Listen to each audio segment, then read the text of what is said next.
This conference will now be recorded.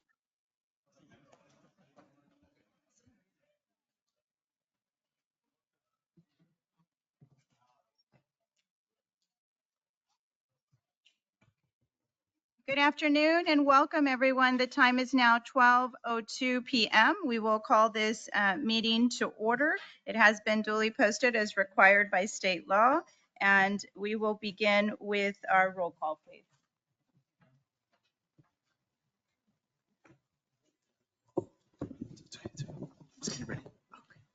Okay, City of Harlingen. Present. City of Mission. Present. Willacy County. Here. City of Brownsville. Here. City of Edinburgh. Present. City of Westaco. Cameron County. Hidalgo County. City of Alamo. City of Donna. Sullivan City. San Perlita. Los Fresnos. Present. City of McAllen. City of Far. Present. City of Raymondville. Present. City of San Benito. Present. You only get one vote. City of San Juan. UTRGV. Thank you. South Texas College. Here. TSTC. Troy Allen. Present. Ron Mills. Here. Jim Darling. Tony Chavez. Ann Cass. Present. And Lupita Martinez.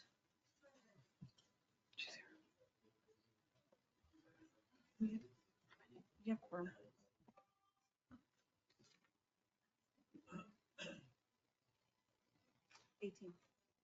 Madam Chairman, we have a healthy quorum. Wonderful, thank you. And I want to thank everyone for joining us here in person today. And as we transition into in-person meetings, I really appreciate everyone. I think this will be helpful for a healthy dialogue and more participation.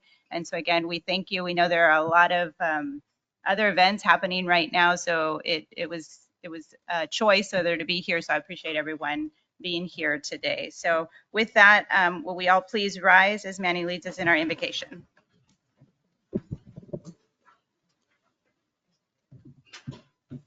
Let us pray.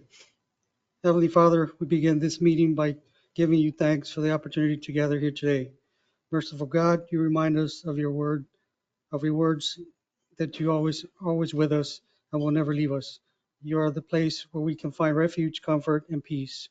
Open our ears so we can hear your voice and our hearts to receive your word. Give us during our discussions, guide us during our discussions here today as we conduct business that will affect the citizens of the Rio Grande Valley. Give us the clarity of mind to act in their best interest and not ours.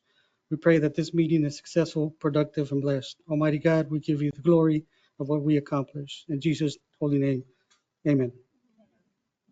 The Pledge of Allegiance.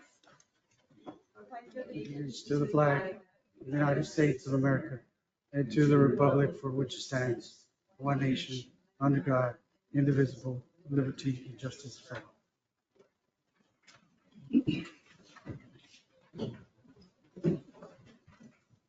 Right. Moving on to item 2, consideration and action to approve the meeting minutes for June 26, 2024. Are there any amendments to the minutes? If not, is there a motion to approve? Second by Mayor Nori. All those in favor say aye. Opposed? Motion carries.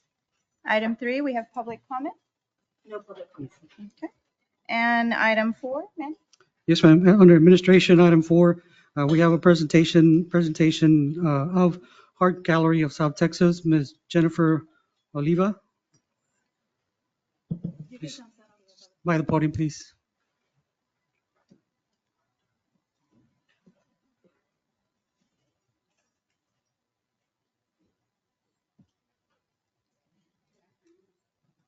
Thank you.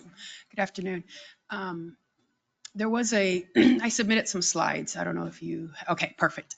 Thank you for having me. My name is Jennifer. I'm with the Foster Angels of South Texas. Some of you guys may be aware of them. They've been around for about 25 years, and they've recently acquired a new program, and it's the Heart Gallery of South Texas. Each day, there's more than 6,000 children in Texas that are actively waiting to be adopted. And about 260 are from South Texas, which includes Corpus Christi to Laredo, all the way down to your area in the Rio Grande Valley. About 40% of that are in the Rio Grande Valley themselves. So the numbers are rather high for our region. With that being said, the First Lady of Texas, Ms. Cecilia Abbott, kind of revamped this program and is encouraging each region to take the Heart Gallery on. May you go to the next slide? So like I said, we do work directly with the Department of Family Protective Services. So these are children that are actively waiting to be adopted, children that parental rights are 100% terminated and they want to be adopted. The children that we focus on are sibling groups, medically fragile children, and children that are 13 years or older. Once a child is 13, their chances of adoption is less than 1%. There's just not a very high wanted population that wants to adopt teenagers, sibling group, or medically fragile. Regions that have a heart gallery, that percentage goes up to 22%. And so 22 may not seem a high number, but we have over 260 kids here. That's 44 children. And when you look at it not as a statistic, but that each number is a child, that's a huge difference. As you can see up on the board, we do have the counties kind of broken down. Hidalgo and Cameron County do compile quite a bit of our kiddos.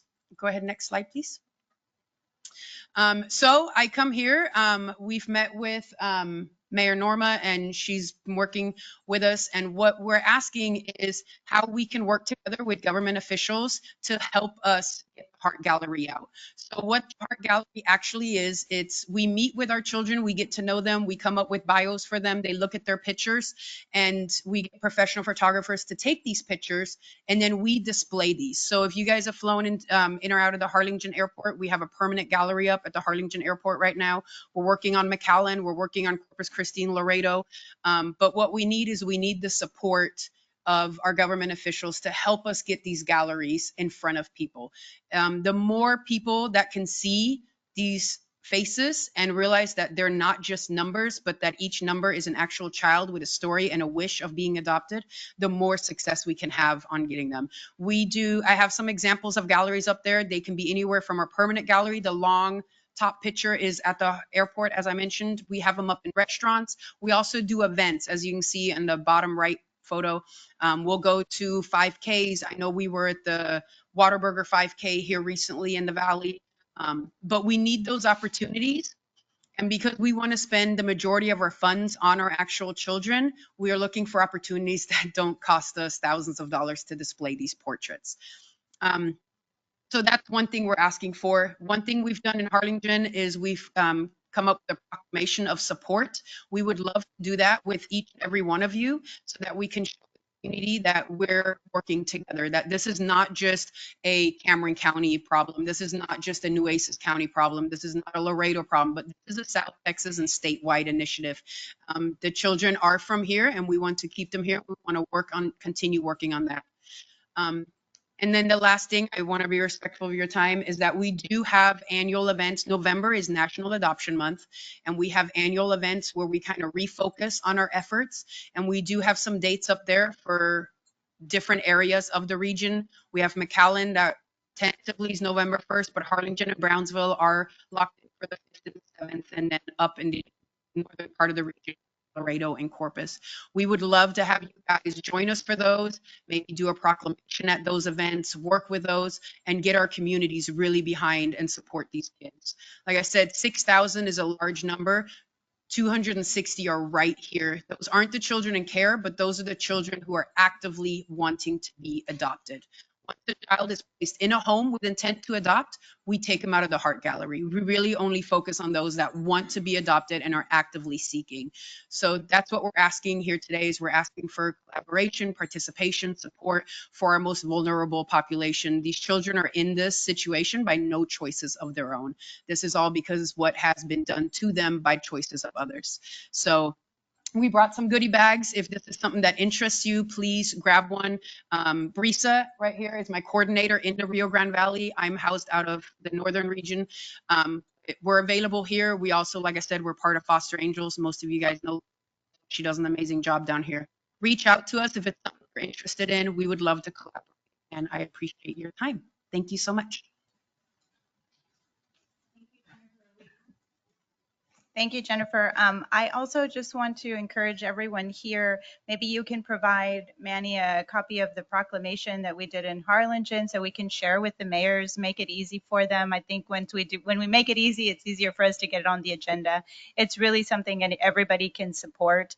And as you heard, I know I did an interview earlier today, and I think I reached out to you to get some updated information. And it's just really heartbreaking to know that there's so many kids in our region that are needing homes and also needing foster parents. And so if we can, as collectively as a governing body, bring this to our commissions and adopt it and put out art galleries, which is really simple to do. I know we could probably do in Brownsville. Also in Harlingen, it works out great.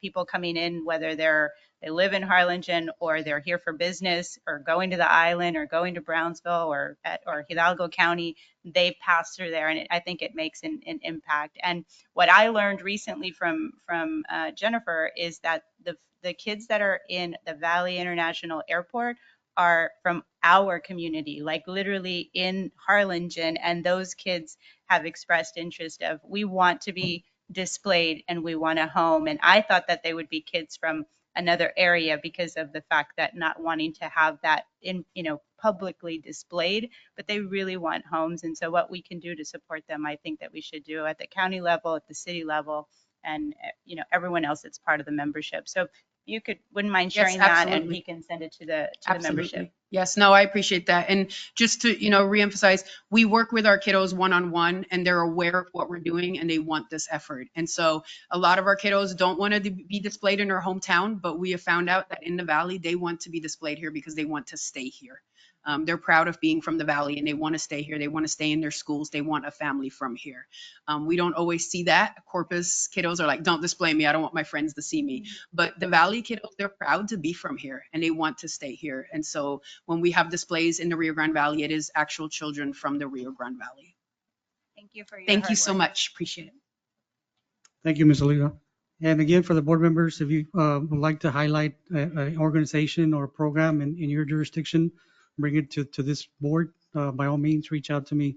We can definitely put them on the agenda to highlight their good efforts that are going on.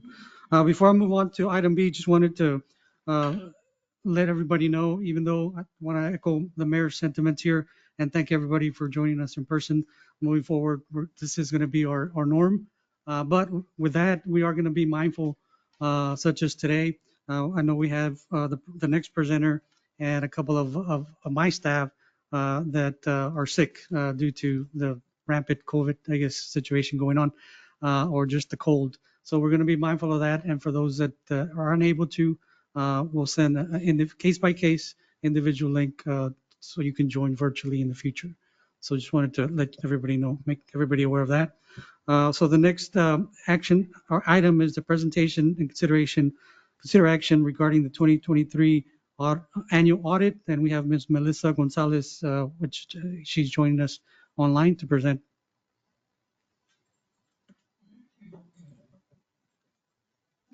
Ms. Gonzalez, are you on?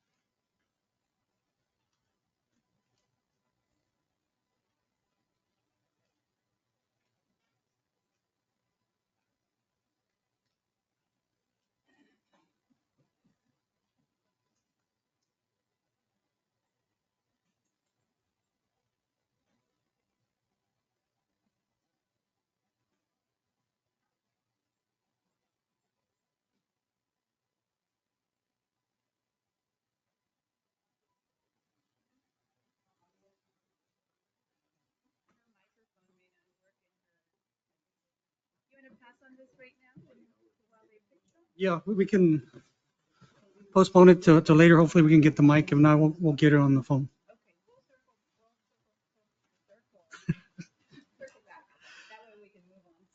Okay, so the item C is presentation and action to accept the quarterly investment report. Ms. Crystal Balboa, our finance director, is here to present. Good afternoon. The second quarter investment report was provided for your review. If there are no questions, it does require board action.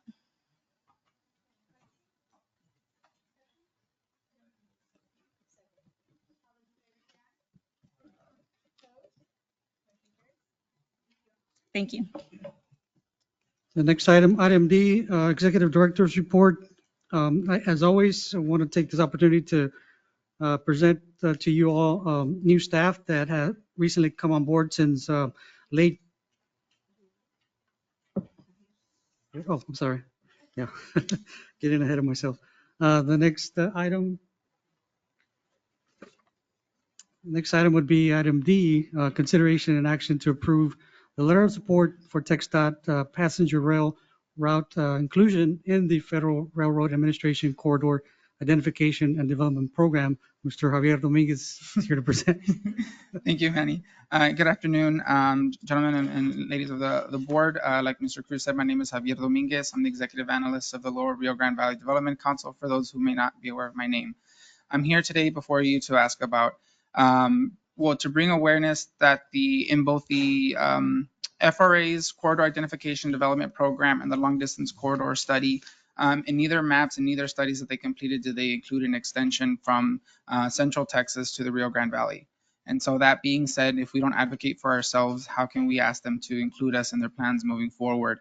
And so that being said, we did find out that hopefully in January, the next application window for the Corridor Identification and Development Program is going to open up. And what that does in essence is, previously TxDOT did a partnership with Oklahoma DOT and the FRA to do a study to look at passenger rail between Oklahoma City all the way down here through McAllen, and it ended in Brownsville. That study completed in 2016. And so instead of doing individual case studies like that, they just decided to go ahead with the IIJA and create this planning program, which has three phases. The first phase has no local match, the second phase has 10% local match, and the third phase has 20%. So they're opening it up nationwide. They approved 69 corridors in the first window, but instead of it being an annual application window open, they're doing it about every 2 to 3 years, just because of the demand and the amount of work and effort that goes into it. And so TxDOT did include this in their letter of intent, which they submitted as a comment to the federal regulations docket in 2022. And so essentially what we're asking is for TxDOT to consider the route that was studied in that study that was completed in 2016 in a future application, if and when it does open up. And so I've always been a strong believer. It's always been prepared and have those letters of support ready whenever the application window opens, because it might be January, it might be December, it might be the following year. And so start gathering those up today. And so we wanted to share that with you today, and then also ask for approval so that our president can sign the letter on behalf of the LRGVDC. And then I'll be reaching out to your respective staff to try to gather as many letters of support from around the region to show. I've also reached out to TxDOT FAR District, and they said they'd be willing to sign a letter of support on behalf of the region as well. And so this is just, this is an action item, and this is to raise awareness. And so we also have the draft here on the screen for you. We can provide copies whenever you're ready, but I'm available to answer any questions at this time if you have any.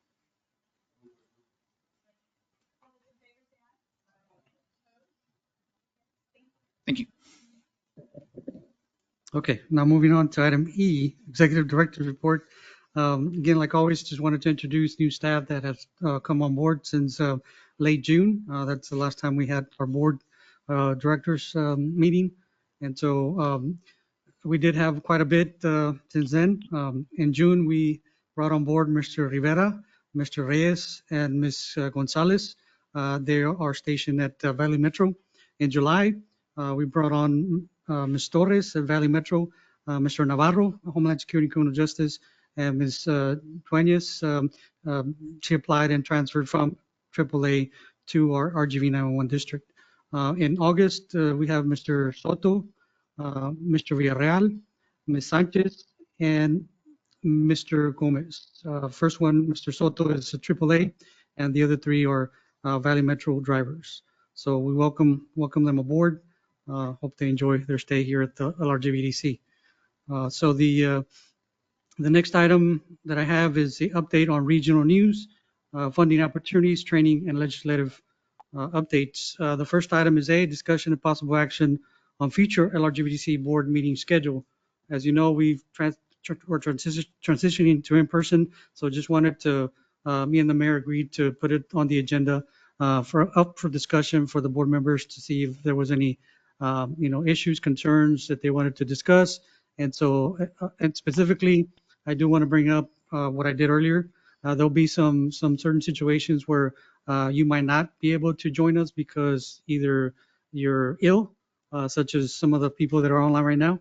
And so just to lay down the rules of what is an acceptable absence. And so I open up the floor for the mayor or for the board members to gather any ideas or discuss any items or move forward as is. The current policy, I mean, we can still conduct virtual meetings. It's 3 counties or more. But to me, I believe that this board should come and meet in person because of the many projects that are going on, and not only that, the projects that are coming up in the near future, such as the Regional Transit Authority that we're spearheading, trying to push forward. And so, like last time when we presented that item before the board, nobody was very much aware of the RTA bill that exists. And so we want to make sure that everybody's aware of what's going on in the region, and most importantly, have you engaged in any process that might come forward in the future. Another potential benefit is broadband. About $300 million is the state of Texas is receiving. And so we want to make sure that you're here, ready to take action on any applications if we decide to apply, push forward and approve. So the current old bill that was put before during the pandemic still exists. 3 counties or more, we can convene virtually, or it's up to the local, committees to decide how they want to conduct business.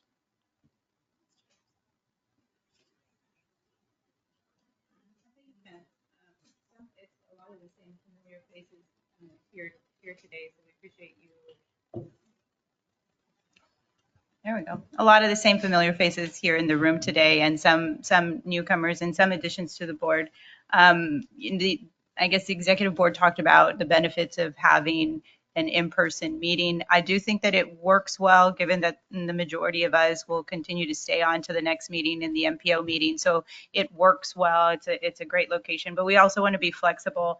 As Manny mentioned, I think he sent me a message about someone that had COVID. I was like, well, keep them at a distance because we all have work to do. And so we want to be flexible. I think just, communicating on a case by case basis with Manny.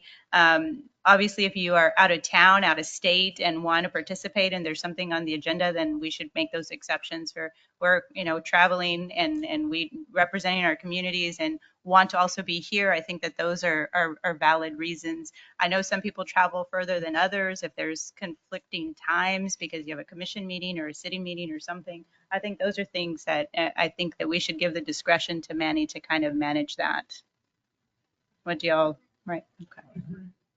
And this is, Most institutions have already moved toward face-to-face meetings. And of course, if someone is sick, I mean, we had those protocols in place before the pandemic. So it's important that we go back to where we were before the pandemic. And of course, if someone is contagious, keep them at home and let them get over whatever they may have. But we need to be moving toward a face-to-face format. Judge. And I agree to go in person, but as far as sending representation, that's not an issue, right? As far as somebody else. Yes, well, the way the COG board works is only elected officials can sit on the board. And so how you conduct the business at the county or city level, referring to if you want to appoint somebody, we leave it up to your discretion. And so, but that doesn't necessarily mean unless your commission dictates only that person can attend the board meeting, then that's a different story, right? Which I doubt. But any elected official, the judge or commissioners or mayor commissioners can attend this board meeting. Good there. As far as other positions, is there other positions, just FYI for me, right, that can't be substituted with someone else? Is there? No, we leave that opportunity open to even at-large members. If they want to appoint a proxy, they can, but it's up to them. Because the at-large members, we have 10. Out of those 10, 3 are selected to sit on the board. And so, but it's up to them to provide us with alternative or proxy to be able to attend. And I think, like Ron is here, you've come quite a few times and TSDC also has someone that Yes. I remember there was someone else TSDC, here yes. in their capacity too. So I think we need to be flexible with that as well. The only thing that you cannot do is assign it to another city. That's not kosher. I think if we can, that gives us the flexibility. I'm speaking for the commissioners board, right? Gives us the flexibility. And also, I think it helps to kind of keep them abreast of what's going on here as well, right? Right. But, all right. Okay. Is there any other discussion or? All right. This is Ann Cass. I just appreciate the flexibility. It's difficult for me to travel right now, and so I appreciate the flexibility. Thank you. Yes, ma'am. Okay, and then once again, thank you so much for coming back in person. Everybody looks much better in person. You look beautiful, Miss Cass. Okay, yes, the next item, under item E is 2B, and is to add the co-step to the general board membership. Oh, I'm sorry, yes, with those exceptions, as far as being ill or out of town, if there's no other parameters, just need an action to move forward with in-person. Do we have a second? I'll second. All those in favor say aye. Opposed? Motion carries. Item B is to add co-step to the general board membership. And I mean, we could take these two individually or both at the same time. Item C is to add the RGV partnership to the general board membership. They expressed interest to be part of the COG. And of course, we try to recruit as many agencies as we can. That only adds to the local pot that you provide contributions for to provide to the match on some of the grants that require a match. And so we're always looking for opportunities and welcome anybody that fits along the lines of the bylaws to be part of the either the general membership or a board of directors. When that in May we hold elections, and that's when all these seats are up for grabs or appointed. Is there any discussion? If not, is there a motion to I move approve? we approve both. All those in favor say aye. Opposed? Motion carries. All right. Moving on to item 5, department reports. Yes. 5A. 5A, or we can move up to, yes, to the item B, is to consider presentation and consider action regarding the 2023 annual audit. Ms. Melissa Gonzalez should be able to join us now. Ms. Gonzalez, are you on? Yes, I am here. Good afternoon. Can you hear me now? Yes, ma'am. Okay, good.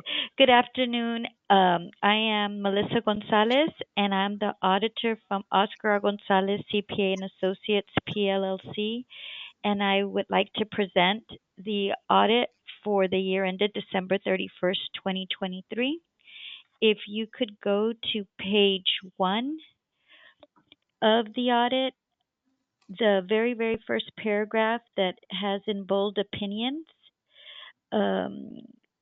We have audited the company financial statements of the governmental activities the aggregate discretely presented component unit, each major fund, and the aggregate remaining fund information of the Lower Rio Grande Valley Development Council as of and for the year ended December 31st, 2023, and the related notes to the financial statements, which collectively comprise the Lower Rio Grande Valley Development Council's basic financial statements as listed in the table of contents.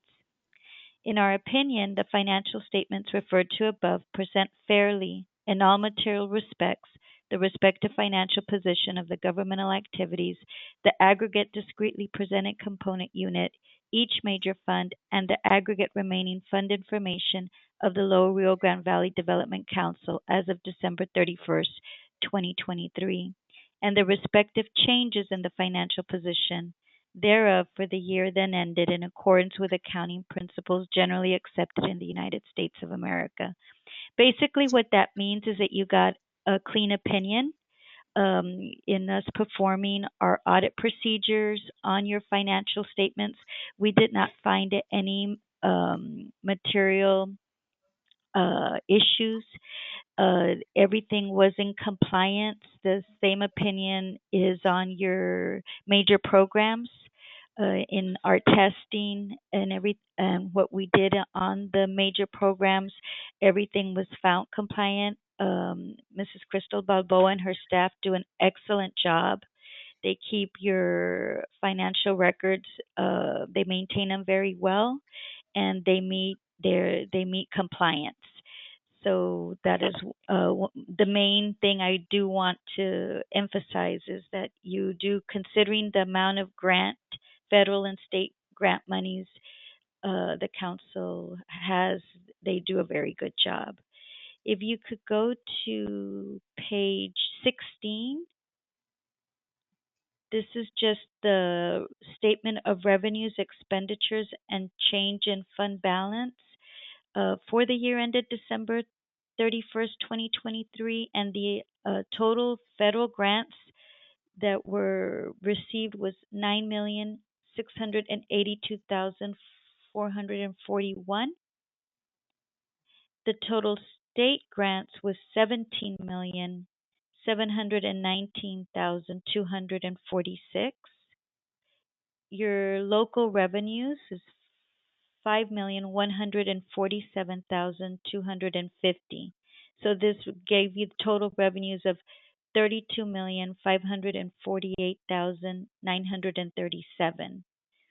Your expenditures were 32,548,937. So there was no change in your fund balance. So your fund balance at the end of the year is 33,917.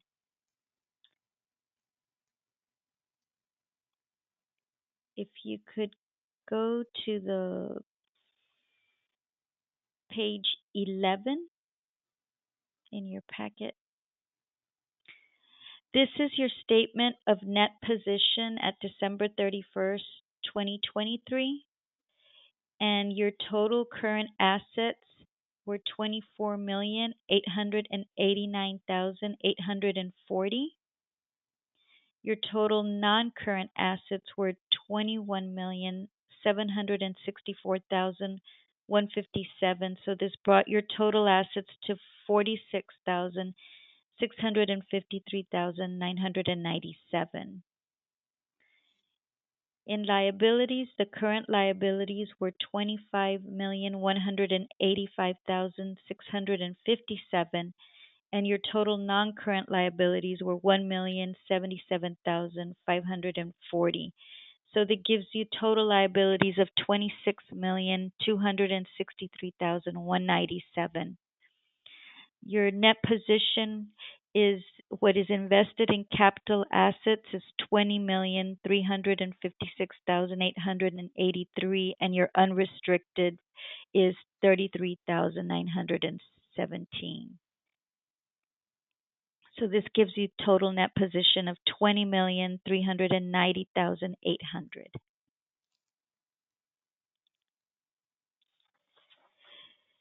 I did include in your packet so you could see was the schedule of revenues, expenditures, and changes in fund balance, the budget versus actual.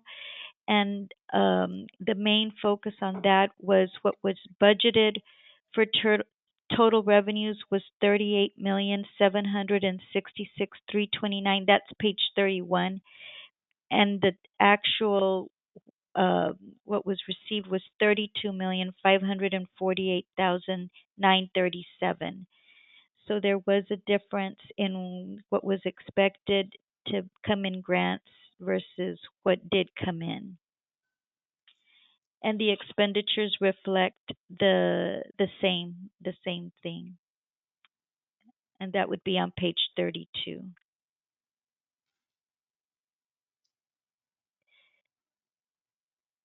And the last thing that I had was I just wanted to show that for your schedules of finding and question costs on your um, federal programs and state programs, that is page 166, and there were no findings. You would find that at the bottom of B and C. There was no financial statement findings. Were not there any federal and state award findings?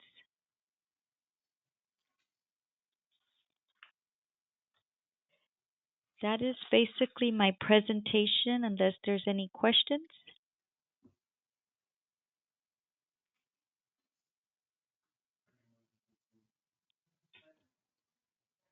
All those in favor say aye. Aye. Opposed? Motion carries. Thank you, Ms. Gonzalez. Thank you. Uh-huh. Bye.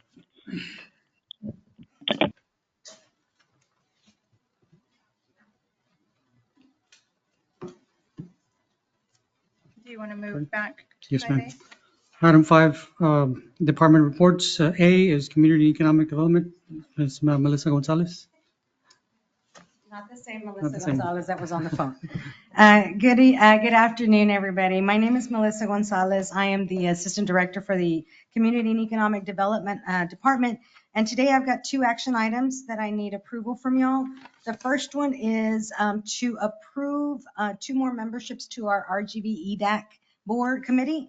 I'm asking for approval for Willacy County for the 3rd county seat and the city of Palmview for a medium-sized city. After these 2 are approved, then we currently have 3 vacancies, 2 special EDOs and 1 Institute of Higher Learning. So today I'm asking for approval for Palmview and Willacy County. All those in favor say aye. Aye. Opposed? Motion carries. Thank you. Thank you. The second action item I have is that we did an RFQ for the air quality grant that we got. We are actually contracting out all our services for this grant. We had 2 submissions for this air quality planning grant. If you look at the scoring on the bottom, you can see all 4 got 454 points, and ACOM ended up with 399. I do want to say that all 4 did come in $150 less than AECOM. So we're asking for approval for all 4 Inc. for this contract. All those in favor say aye. Aye. Opposed? Motion carries. Thank you. And just a couple announcemements.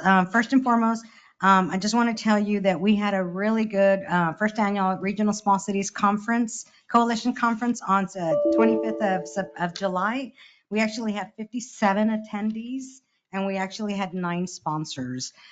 We did not actually start looking for sponsors until they approached us about sponsoring our conference. So I'm very grateful for our sponsors. So next year, get ready. I'm going to hit you up for sponsorship for our regional small cities.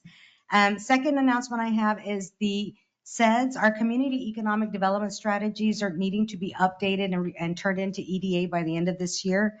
We've actually sent out a survey link to y'all, and we're asking everybody, once you get the link, if you take a few minutes and just answer it. There's 9 questions on there. It doesn't require a lot of thinking, just yes, no, what's your input? And that will really help us to form the public meetings that we're scheduled for September. We have 3 county meetings scheduled to discuss these findings. The first one is going to be September 5th in Cameron County at 10 a.m. That will be at the Annex Center in San Benito for Cameron County.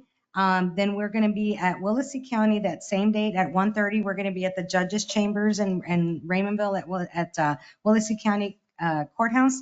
And then on September 11th, we'll be here in Hidalgo County at 10 a.m. in the small boardroom. The flyer says Ken Jones, but we got our schedule mixed up, so we're going to be just right across on September 11th at 10 a.m. And then the final, I have one more now, a couple of announcements. The other one is October 1st, we are holding our non-entitlement CDBG communities kickoff meeting for our non-entitlement communities. They will be invited to attend the 10 o'clock training.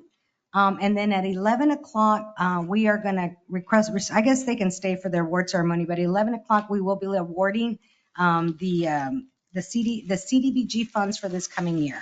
Our awardees this year will be Los Indios, the city of San Perlita, La Feria, Cameron County, Hidalgo County, and then we have a very special guest of Rio Grande City. Rio Grande City is the only awardee for South Texas Council of Government, so they've asked us if it's okay if we include Rio Grande City here, and we absolutely said yes, so we'll have a special guest on that day. So again, that's on October 1st at 10 a.m., and it'll be held here in this office. And the final announcement I have is just a friendly reminder to make sure everybody is following their water conservation plans. That comes from Mayor Jim Darling with all our water issues. So please, just a friendly reminder about water conservation. Thank you so much. Thank you, Ms. Gonzalez. The next item is item 5B, Health and Human Services. Ms. Margarita Lopez. Good afternoon, board members and Madam Chair. Welcome back. It's good to see y'all in person. I do have 2 action items for your consideration. You received our semi-annual report, and with that semi-annual report, there were 2 attachments. So Exhibit 1 and Exhibit 2 of that report pertain to the actions I will require your consideration for. So action item 1, consideration and action to approve the direct purchase of services contractors list. The Citizen Advisory Council seeks approval to utilize the direct purchase of services contractors list for this fiscal year 2024-2025. These contractors will provide essential services, including medical transportation, homemaker assistance, respite care, residential modifications, medication assistance, medical supplies, and durable medical equipment. So Exhibit 1 that was attached to the report provides more details regarding the list of vendor contractors. We have 101 vendors seeking contract with us this year.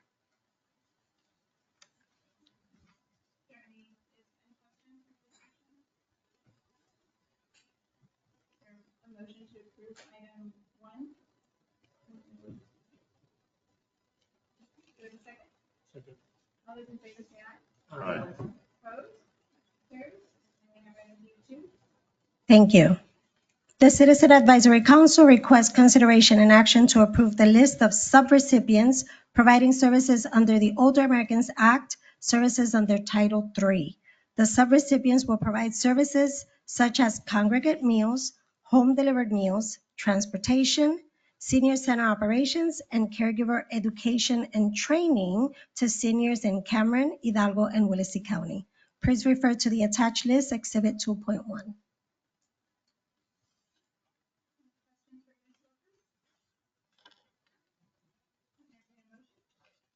Motion. Second. Aye. Thank you. And I do have some quick announcements and highlights. I want to circle back to the interns that we were hosting this year. We had a total of 9 up to date, with a total of 1,140 hours this year that will be applied to our in-kind requirements. Also, our new contract came out. The LRGVDC ADRC was awarded another 3-year contract. So we're proud to announce that. And along the lines of the ADRC 3-year contract, we have new CDBG allotments. And for the first time, the Aging Disability Resource Center has received from Donna, Elsa, and Harlingen a grant from the First Community Development Block Grant to provide services for individuals with disabilities and for our veterans. So usually we get CDBG funds and we appreciate those, keep them coming for older adults. However, this time is the first time any ADRC in the state of Texas received funds for the Resource Center to help those with disability and the veteran community. Also, we've been busy. Throughout this year, we've had 2 new employees join the Area Agency on Aging. So we're growing and we're growing very fast. And because of that, we also had 4 promotions within the agency. So you'll see more faces in next month meeting regarding our new employees. Do you have any questions for me at this time? Well, that will conclude my report. Thank you. Thank you, Ms. Lopez. Next item is item C, Public Safety, and Mr. Cesar Medla, Assistant Director. You should be joining us online. Yes, sir. Good afternoon. Good afternoon, Board President, board members, LRGVDC staff. Cesar Medla for Public Safety, Homeland Security, Criminal Justice. Really quick, I have 4 action items on the docket today, all having to do with the 2025-2026 grant cycle. First one, consideration and action to approve a Homeland Security Advisory Committee's bylaws as is for the FY 25-2026 grant cycle. This is just standard housekeeping procedures for the bylaws.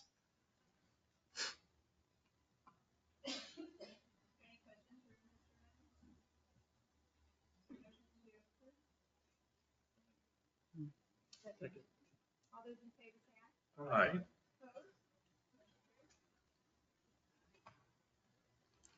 Thank you, ma'am. Thank you all. Number 2, consideration and action to update and approve Homeland Security Advisory Committee policy and procedures for the FY 2025-2026 grant cycle. Quick summary is there was just an update to page 3 to update some verbiage to actually make it more for the syntax to actually read correctly. So now that's been updated and we're seeking approval.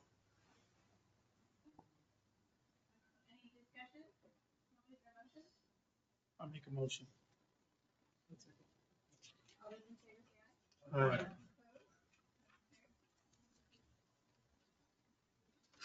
Alrighty, thank you very much.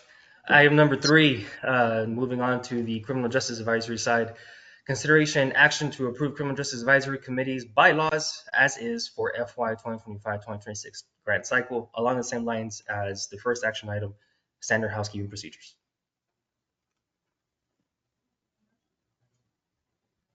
Second. Aye. And thank you, ma'am. Last but not least, consideration and action to approve Criminal Justice Advisory Committee's policy procedures as is for FY 2025-2026 grant cycle.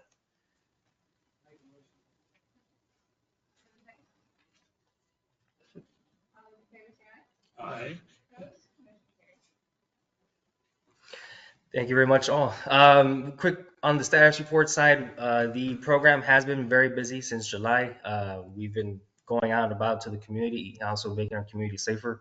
Did distribute over 2,000 emergency response guides books in English and roughly 800 emergency response guidebooks in Spanish, and we still have some. So if your jurisdiction does need additional emergency response guidebooks, please send me a message or Mr. Cruz a message, and we'll get that squared away. I did want to highlight some pictures there. As you can see, the staff is hard at work doing their outreach and or supporting other programs within the department. The bottom page there, we have at the K9 competition held in Hidalgo County, and then the transformative care workshop that was held a couple of weeks ago here at the LRGVDC facilities. I do want to highlight some trainings. We do have several going on. September 5th, this is a TQL certified training with hours reported by CLEAT for a 2-hour training for law enforcement. And the next one, I want to spend a little bit of time on this. We had a site visit yesterday from the instructor, Tab Troxler, very strange name, but that's his name, from Louisiana. The idea behind this course is to help all jurisdictions look at your emergency management plans and not just identify what you're good at, but also identify what you're lacking. And I believe as good leaders, we should always work on what we are lacking. So this training, 2-day training, it's a Thursday, Friday, September 19th and 20th. will assist in that, especially coming in 2025 when the majority of emergency management plans are due for updates across the board. There is still plenty of room on the docket right now. We have 31 confirmed registrations, and we're plenty of room for more. Moving on to the last update there, October 21st, 2023. That is a 3-day course for support that saves on the more mental health side, but this does cater more to the law enforcement side. And it is available for all officers to sign on and register. And really quick, if we could go back to the management training, one thing I forgot to mention, it does have all the listed participants there. But anyone here can attend, including nonprofit organizations, your faith-based community, and so on and so forth. When disasters happen, it's a community-wide approach, and it's a community-wide effort. In this case, a regional effort. So the more, the merrier. Following that, I have nothing else pending your questions. Thank you. Thank you. Next item is Police Academy Program, Mr. Javier Solis. Please also join us online. Good afternoon, Madam Mayor, and good afternoon, esteemed Executive Board. Can everyone hear me? Yes, sir. All right, we have one action item on the agenda for today. Number 1, consideration and action to approve an interlocal agreement as authorized by the Interlocal Cooperation Act, Chapter 791 of the Texas Government Code, with the City of Combs, Texas, by and through the Combs Police Department for the purpose of reporting law enforcement training to the Texas Commission on Law Enforcement, and with the authority to have LRGVDC Executive Director Manuel Cruz sign and finalize the agreement.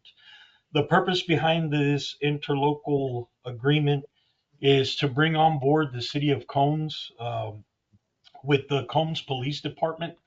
They have an outstanding training facility, and by entering into this local agreement, it would provide another venue for local law enforcement agencies around that area to be able to attend in-service training and to be able to report law enforcement training for the Combs Police Department and the surrounding smaller agencies within that area.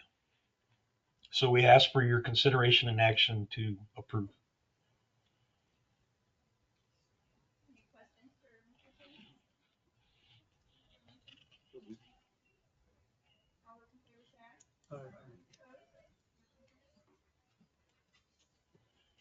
Okay, thank you. I will be brief with my one highlight that I want to feature for this month, which was that we held the 2024 Rio Grande Valley Police Canine Competition.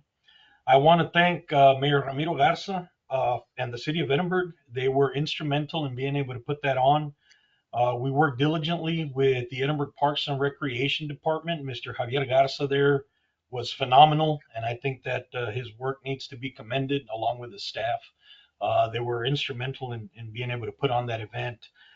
Over 50 police canine teams attended that training. They received training on narcotic detection, explosive detection, and criminal apprehension. We had a total of 26 police canine units, 26 law enforcement agencies that attended the training. Excuse me. And we also had teams from Mexico come in from the Kansas City Railroad Police, who also received training on narcotic detection.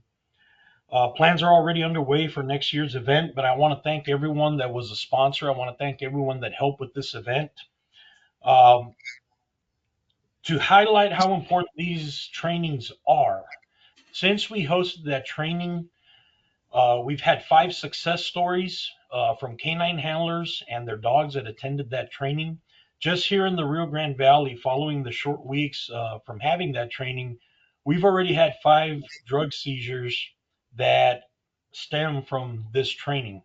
And the one that I really want to highlight is 40 kilograms of methamphetamine seized in an 18-wheeler where the narcotics were hidden in cement bricks, something that no human being would have seen, something that no human being would have been able to smell. But because this team attended the training, they were able to receive training that was instrumental in making that seizure here in the Rio Grande Valley. So, and that's just one of 5 success stories. We had another incident where 700 grams of fentanyl were also seized and taken off the streets. And these are all drug seizures here in the Rio Grande Valley. It has a direct impact on our communities. So I want to thank everyone that was supportive in putting this on, especially you, Mr. Cruz. Thank you for allowing us to host that training. And like I said, we're already making plans to have next year's training. So I just want to thank everyone for that. The other thing that I want to say to you, Mayor Sepulveda, is that we are having the graduation of the Harlingen Basic Peace Officer course next month.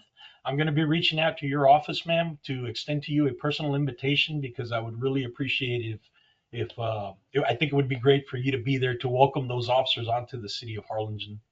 So thank you all very much. I hope you all have a wonderful afternoon, and I excuse myself for not being able to be there today in person. Thank you for all your hard work. Looking forward to the invitation. Thank you so Yes, much. ma'am.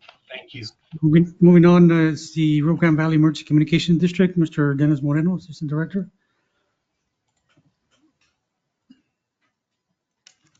Good afternoon. It's good seeing you all in person. No action items, just updates, just status reports. I'm gonna speak about our GIS division. We created an addressing hub that's gonna be utilized as our addressing solution. So as we continue to assist our first responders, we're also assisting with our addressing of our homes here in the Rio Grande Valley. In addition to that, our new addressing hub was also presented on July at our National ESRI conference. So that's a big kudos to our folks that are working hard there at our 911 offices. In addition, I'll move on to our 911 IT technology team. We're coordinating inspections to our 911 generators. This is going to be part of our mitigation plan to ensure testing is conducted year round, and we're ensuring everything runs optimal. We are also conducting a risk assessment to our network. That's a network penetration testing. So our goal is to assess and make necessary upgrade or changes required to harden our physical infrastructure for our 911 network and our virtual security policy. So that's something ongoing that we're working towards as well. Moving to our community engagement. They've been hard at work attending many fairs and events. So definitely keep us in mind should you wish for us to attend. We are available. We'll welcome you all to come and attend for those events. But a big important topic as well is a flyer that I have outside. You all could be able to share with you. I will be able to share with you all is on September 19th. We're having our second annual Public Safety Wellness Seminar. Our goal is to enhance the well-being of our public safety officials. So in our commitment to community support, we're offering this seminar free of charge to all public officials. This is an all-day event from 8 a.m. to 5 p.m. Tea-cold hours will be provided. The speakers is Mr. Chris Gallen. He's a former Norfolk Police Department and also a founder of the Survival Mindset. We also have Mr. Doug Munda, who's also a founder of Survive First and a former retired narcotic agent. Last year, we had about 396 attendees. We're already up to close to 200. So we're making, so we welcome you all to share this event. And in addition, we also have Nueva Luz Foundation, which will be presenting a wellness through peer support. So it's all wellness tailored to our dispatchers, but all public safety officials and along with yourselves. So I'll definitely send this to email, and if you guys should share this to your city folks, it's welcome to everybody to attend. If you have any questions, I'm here to answer them. Thank you. Thank you, Dennis. Thank you so much. Yes, I will add under the Emergency Communication District, I had the opportunity or had the pleasure of being invited to testify before the House Committee on Homeland Security and Public Safety in reference to HB House Bill 3290.